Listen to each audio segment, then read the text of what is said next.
Selamat pagi. Dalam video kali ini saya akan menyampaikan beberapa preseden, baik itu yang sifatnya kejadian-kejadian pernah terjadi ataupun kasus-kasus sebagai benchmark ataupun gambaran agar kedepannya para anggota koperasi memiliki gambaran bagaimana melakukan penyikapan dalam satu peristiwa agar tidak kemudian menjadi bias atau bingung bagaimana penyelesaiannya.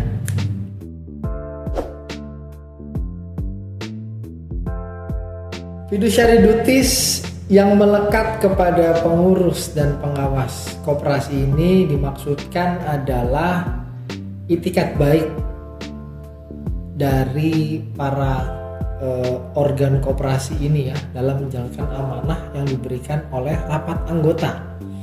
Nah, dalam menjalankan fungsi dan kewenangannya, pengurus dan pengawas ini memiliki batasan. Apa batasannya? Yaitu kewenangan yang sudah jelas diatur dalam undang-undang dan juga anggaran dasar koperasi.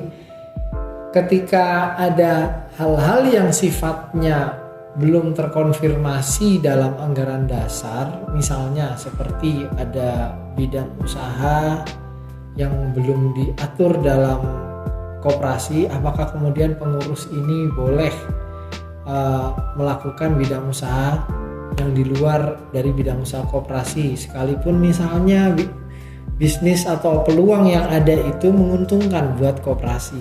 Memang logikanya bahwa pengurus bekerja ini semua untuk kepentingan koperasi, bukan untuk kepentingan dirinya, sehingga yang menjadi parameter atau indikator dari itikat baik adalah apakah tindakan si pengurus ini sesuai dengan anggaran dasar atau tidak.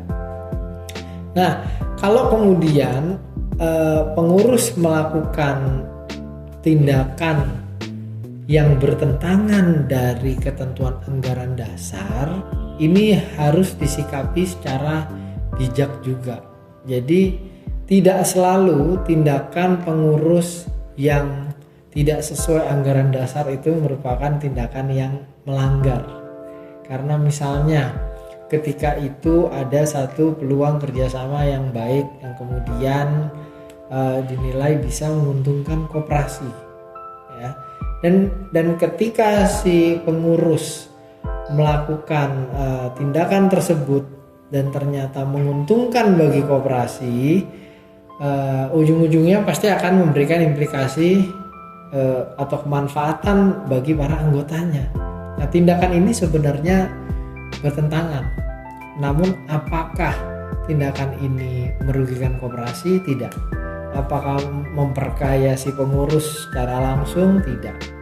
Nah, maka harus disikapi dengan sangat bijak bahwa kalau misalnya terjadi hal seperti itu, maka dapat dilakukan atau diselenggarakan rapat anggota luar biasa misalnya untuk mengakomodir atau meratifikasi tindakan-tindakan si pengurus ini dianggap sebagai tindakan koperasi, dan kemudian dilakukan penyesuaian, misalnya tadi berarti ada bidang usaha atau perizinan yang diperlukan untuk bisa mendukung kerjasama tersebut. Nah, ini yang bisa dilakukan melalui forum rapat anggota. Jadi tidak semua bentuk kewenangan yang tidak sesuai dengan anggaran dasar serta-merta dianggap pelanggaran yang harus dipertanggungjawabkan oleh si pengurus.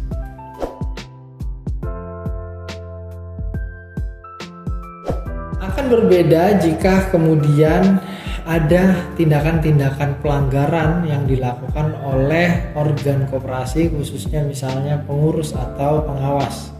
Jadi ini yang dimaksud dengan tindakan ultra vires. Ultra vires itu ketika pengurus dan pengawas melakukan perbuatan bertentangan dengan fungsi dan kewenangan yang dimilikinya. Jadi misalnya dia melakukan tindakan-tindakan untuk memperkaya diri atau menimbulkan konflik kepentingan dengan koperasi, atau bahkan secara nyata melakukan tindakan yang menimbulkan kerugian bagi koperasi. Nah, ini yang kemudian jelas dianggap sebagai tindakan ultra vires. Dan apabila hal ini terjadi, bahkan ini berlaku juga asas piercing corporate veil, di mana pengurus tersebut bisa dimintai pertanggungjawaban sampai harta pribadi. Tapi tentunya ini harus dilihat secara cermat kasus per kasus. Apakah benar tindakannya itu tadi satu bertentangan dengan anggaran dasar, tidak sesuai kewenangannya, ada itikat tidak baik, ya, ada kerugian, kemudian ada koridor-koridor yang dilanggar gitu ya. Nah, akan sangat berbeda ketika tindakan-tindakan yang diambil itu belum diatur di anggaran dasar dan sebenarnya tidak bertentangan dengan undang-undang koperasi. Makanya tadi saya katakan ini sifatnya sangat kasuistis. Namun ada indikator yang bisa diperhatikan apakah tindakan tersebut merupakan tindakan ultra vires, ya. Jadi memang harus secara cermat dilihat bentuk pelanggaran ini bagaimana. Indikator-indikator baiknya tentu semua kembali apakah tindakan tersebut untuk kepentingan koperasi atau tidak, dilakukan dengan penuh tanggung jawab berdasarkan fiduciary duties, ya, yang melekat kepada pengurus dan pengawas. Nah, ini yang harus dipertimbangkan sebelum menghukumi apakah tindakan dari pengurus tersebut merupakan tindakan ultra vires.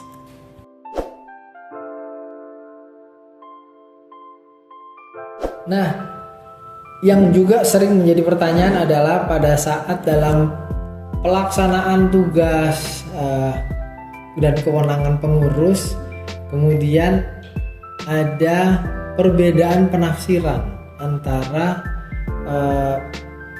ketentuan di anggaran dasar dengan implementasi.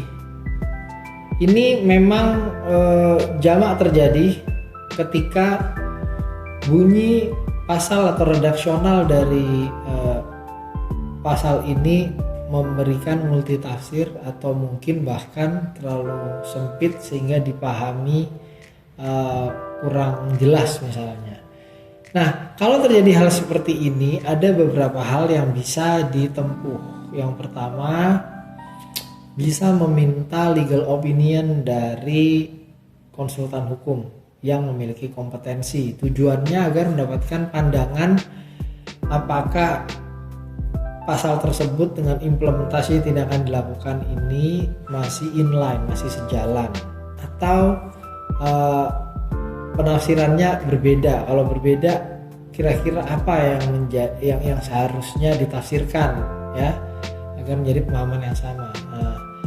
Namun dalam beberapa kasus hal ini menjadi kurang efektif karena apa?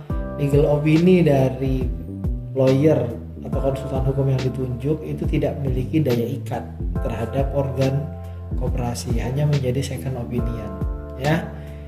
Nah, hal lain yang bisa ditempuh adalah dapat melakukan trace back lagi pada saat pasal tersebut dibahas dalam rapat anggota, ada tidak semacam daftar inventarisir masalah atau catatan-catatan terkait pembahasan dari pasal tersebut dan akhirnya sampai terumuskan pasal tersebut. Nah, ini bisa menjadi satu upaya untuk mengkaji, ya, agar kita bisa menjadi lebih bijak menyikapi sesuatu ketika terjadi perbedaan penafsiran antara anggota atau dengan pengurus atau dengan pengawas. Nah, jadi melihat kembali catatan-catatan itu memiliki peran penting, ya. Sama halnya di negara kita ini, ketika ada satu hal yang dinilai kurang pas atau kemudian dinilai tidak sama implementasinya, dalam Mahkamah Konstitusi itu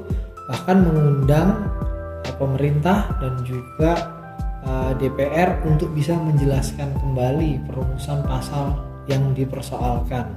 Jadi dibuka tuh daftar inventarisir masalah, kemudian memori van toelichting, naskah akademis, sehingga menjadi clear.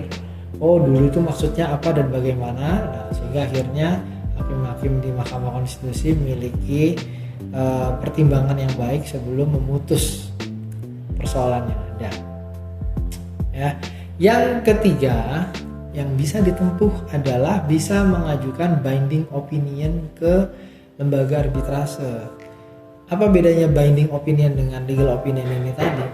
Kalau binding opinion ini berdasarkan undang-undang arbitrase, para pihak yang bertikai, bersengketa atau memiliki perbedaan penafsiran ketika mengajukan ini ke lembaga arbitrase, maka pendapat dari arbiter dalam binding opinion ini memiliki kekuatan hukum mengikat kepada para pihak, sehingga itu yang menjadi rujukan untuk kemudian bisa dilaksanakan. Nah, ini salah satu solusi yang bisa ditempuh jika terjadi perbedaan penafsiran terhadap ketentuan anggaran dasar rumah tangga.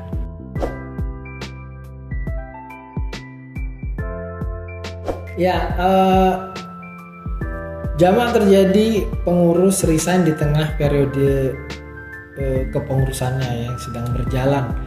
Hal itu kadang tidak bisa dihindarkan karena beberapa hal. Ada yang karena masalah internal di keluarganya, atau kemudian pindah tugas, atau ada juga yang meninggal gitu ya. Tapi kalau konteks resign ini umumnya karena ada hal-hal yang membuat yang bersangkutan tidak bisa melaksanakan tugasnya, fungsinya.